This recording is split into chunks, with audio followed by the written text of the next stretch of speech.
Magandang araw mga kapatid at mga kaibigan. Welcome po sa Roy Baltar Bro Vlog. Dito po sa ating channel ay palagi po nating pag-usapan ang Panginoong Diyos, hanap buhay at kalikasan. Sa araw na ito, ang pag-usapan po natin ay isang paanyaya ng ating Panginoong Diyos. Ito ay mabuting paanyaya sa ating lahat na kanyang mga nilikha. Basahin na po natin. Matatagpuan po natin ito sa Biblia sa Isaiah 65:16.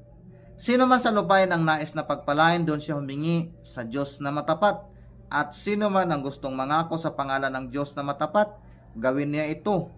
Mapapawi na at malimutan ang hirap ng panahong nagdaan. Mga kapatid, mga kaibigan, anuman ang ating mga pangailangan, lalo na kung naayon sa kalooban ng ating Panginoong Diyos, ito ay ating ilapit, ito ay ating hingin sa ating Panginoong Diyos.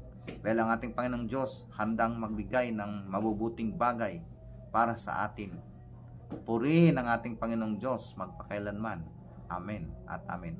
At para nga pala sa ating mga pa-shoutout, binabati ko nga pala si Pastor Enrico Dizon, at ganun din po si Chairman Jobay, si Earl, at ganun din po si Roslyn C, at ang kanyang kapatid si Pani C, na dyan din po, kapitbahay po namin dyan sa Bacod, Santa Mesa, Manila. At ganoon din po si Manang, si Ate Ivy, si Manang Birds, at saka si Ate Ivy, si Ate Belen. At ganoon din po, binabati ko nga pala si Kuya Buni, yung kasabayan namin pag-uwi namin sa probinsya, doon sa Bicol Isarog Bus Line. Buni Gabriel.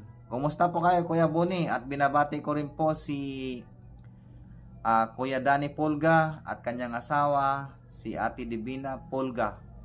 At yung aking asawa na palaging tumutulong sa akin, si Florida.